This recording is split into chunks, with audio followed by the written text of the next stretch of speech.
Hello students, myself Vishu Sharma, my YouTube channel is Gurukul परिसर for your better future।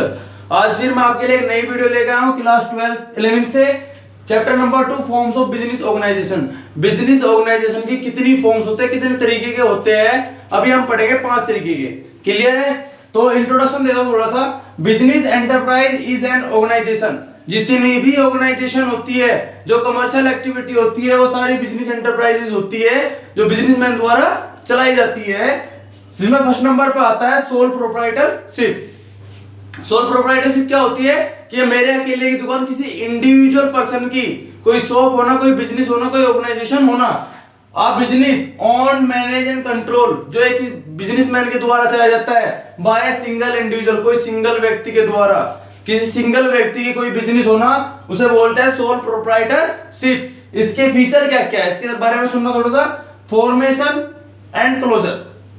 Formation and closure, इसको मैंने M लिखा है, क्यों लिखा है? ये एक तरह की मेरिट भी है। सोल प्रोप्राइटरशिप को फॉर्मेशन करना और इसको बंद करना यानी क्लोज करना भी आसान है, इजी है। लायबिलिटी, सोल प्रोप्राइटरशिप की लायबिलिटी अनलिमिटेड होती है। अगर इसका डेब्ट ज्यादा बढ़ जाता है तो इसे अपनी पर्सनल प्रॉपर्टी बेचकर अपना डेब्ट भी चुकाना पड़ता है। सोल रिस्क बियरर, अगर सोल प्रोप्राइटर अपने बिजनेस से कमाया और प्रॉफिट सारा प्राप्त करता है तो उसका रिस्क भी अकेले उसे ही उठाना पड़ता है। कंट्रोल, नो सेपरेट एंटिटी, कोई लीगल एंटिटी नहीं होती है इसकी, और कंट्रोल, सारा कंट्रोल सोल प्रोप्राइटर के हाथों में होता है। क्लियर है? मेरिट्स, क्विक डिसीजन मेकिंग, जल्दी से डिसीजन लिए जाते हैं। कॉन्फिडेंशियली ऑफ इंफॉर्मेशन, जितनी भी इंफॉर्मेशन होती है वो प्राइवेट रखी जाती है, सीक्रेट रखी जाती है, सीक्रेसी ऑफ इंफॉर्मेशन होती है इसके अंदर। इजी फॉर्मेशन एंड क्लोजर, बताया था यहाँ पर मैंने, इसको बनाना और उसको क्लोज करना इजी है। लिमिटेशन, इसकी सीमाएं क्या क्या है? मैं अकेला व्यक्ति हूं, मेरे अकेले का बिजनेस है तो मेरे पास रिसोर्सेज भी लिमिटेड होंगे। लिमिटेड लाइफ ऑफ बिजनेस, मेरे बिजनेस की लाइफ भी लिमिटेड होगी। अनलिमिटेड लायबिलिटी, ये मैंने पॉइंट यहाँ पे बताया था। अपना डेब्ट को खत्म करने के लिए, डेब्ट जो ज्यादा बढ़ जाता है उसको पूरा करने के लिए मुझे अपनी पर्सनल प्रॉपर्टी भी बेचनी पड़ जाती है। लिमिटेड मैनेजरियल एबिलिटी, मुझे अकाउंट ऑफिस भी, अपने सोल प्रोप्राइटरशिप का, अपने बिजनेस का अकाउंट ऑफिस भी, मैनेजमेंट भी, स्टॉक भी, सब चीज अकेले को संभालना पड़ता है, इसलिए लिमिटेड मैनेजरियल एबिलिटी होती है।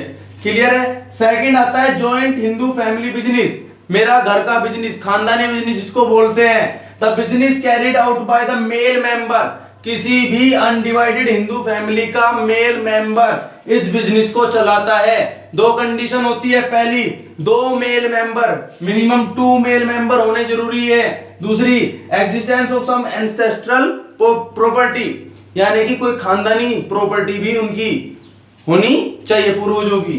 क्लियर है? तो इसकी मेरिट क्या है, इसके फायदे क्या है? पहला फायदा है इफेक्टिव कंट्रोल, सारा बिजनेस घर वालों के हाथों में होता है तो इसलिए इफेक्टिव कंट्रोल इसके अंदर है।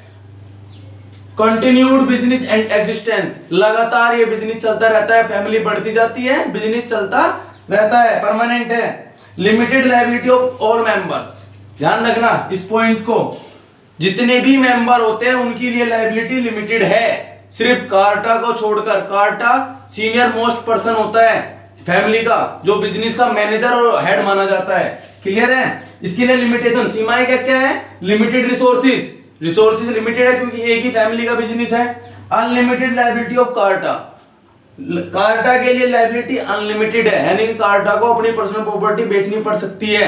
क्लियर है? लिमिटेड मैनेजरियल स्किल, सारा मैनेजमेंट कौन, घर वाले संभाल रहे हैं, मेल मेंबर संभाल रहे हैं, तो इसमें लिमिटेड है। क्लियर है? Features, govern by Hindu law, जो हिंदू लॉ है उसके द्वारा ये बिजनेस चलाया जाता है। मैनेजमेंट कौन चलाता है? कार्टा, जो हेड होता है, senior most member of family.